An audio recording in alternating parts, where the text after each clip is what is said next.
सिवनी के मोहगांव से खवासा तक बन रही 4 लेन सड़क के दायरे में आ रहे निजी एवं सरकारी भवनों को एनएचआई और सड़क निर्माण कंपनी द्वारा बुलडोजर चलाकर तोड़ा गया।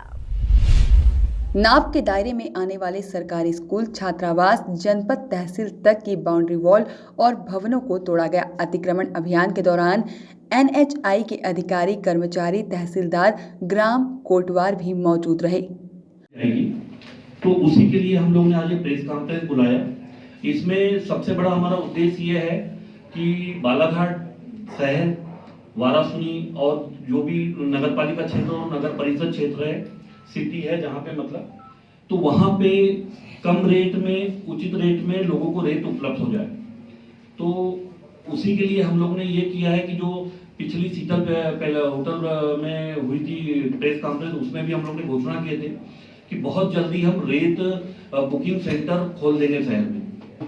रेत बुकिंग सेंटर खोल के वहाँ पे हम लोग ये कर रहे हैं कि जैसे बालाघाट क्षेत्र की शहर की बात है, तो यहाँ केवल 2100 रुपए में रॉयल्टी सहित रेत हितग्राही को या जो भी जरूरतमंद है जिनको लग रही है रेत, उनको पहुंचा दी जाएगी। किसी भी व्यक्ति को जिसको रेत लग रही है, हम लोग अभी मोबाइल नंबर भी आपको कागज दे दे रहे हैं, उसमें रेत बुकिंग सेंटर के बुकिंग नंबर वाराणसी के, बालाघाट के, लालबर्रा के सभी जगहों के रहेंगे। उसमें उस रेत बुकिंग सेंटर में कोई भी आदमी जाके वहां पे कार्यालय में 2100 रुपए जमा करेगा तो उसके घर में रेत एक ट्राली, उसको 100 फीट जो एक ट्राली ट्रैक्टर रेत आता है वो पहुंच जाएगी विद रॉयल्टी।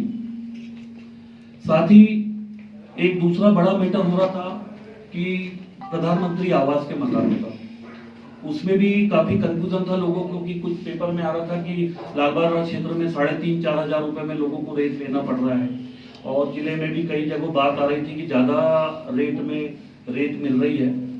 तो उसके लिए भी हम लोग ने ये कर दिया है कि ये हमको कल जिला पंचायत से कल मिली है, जिसमें ये करीब 11,000 प्रधानमंत्री आवास जो अभी स्वीकृत हुए हैं उनकी पूरी गांव वाइज लिस्ट है। तो जो मध्य प्रदेश रेत खनन पॉलिसी है उसके हिसाब से पूरे जिस टाइप से रूल्स रेगुलेशन बनाए गए थे उसी हिसाब से हम लोग यहाँ संचालन करने की कोशिश कर रहे हैं। तो जो भी प्रधानमंत्री आवास का हितग्राही है उसको 1200 रुपए में उसके घर में पहुंच के रेत दी जाएगी। ये हम लोग ने जो निकटतम स्वीकृत रेत खदान रहेगा उसके दूरी के आधार पर रखे हैं। स्वीकृत रेत खदान से 5 किलोमीटर तक की दूरी पे उसको 1200 में रेत पहुंचा के दे दी जाएगी। मैक्सिमम अपना जिला नदियों का जिला है, मैक्सिमम गांव के 5-7 किलोमीटर के रेंज में नदियां हैं।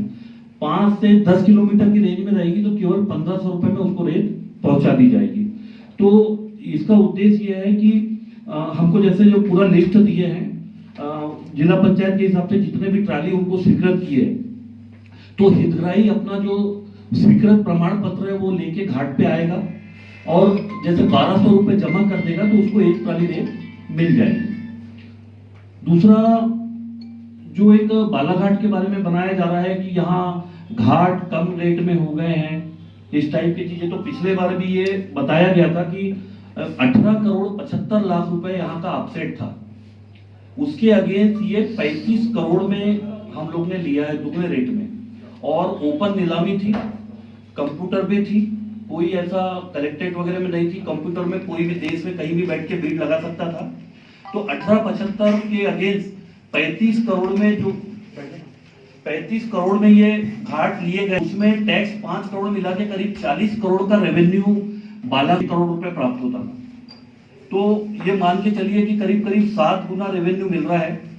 तो अवैध जो रेत खदान की बहुत बात की जाती, तो अवैध वाली तो बात इसलिए नहीं है कि अवैध वो कहा जाता है जिसमें शासन को रेवेन्यू प्राप्त ना हो। हमको 15 लाख घन मीटर एक साल में, केवल 15 लाख घन मीटर रेत निकालने की एनजीटी और शासन से परमिशन मिली है, जो निकालना पॉसिबल नहीं है। मतलब हमको जितना स्वीकृत है हम उतना ही नहीं निकाल सकते, या उसमें कंजम्पशन बालाघाट जिले में नहीं हो सकता। वॉइस ऑफ राइट्स के लिए सिवनी से राकेश यादव की रिपोर्ट।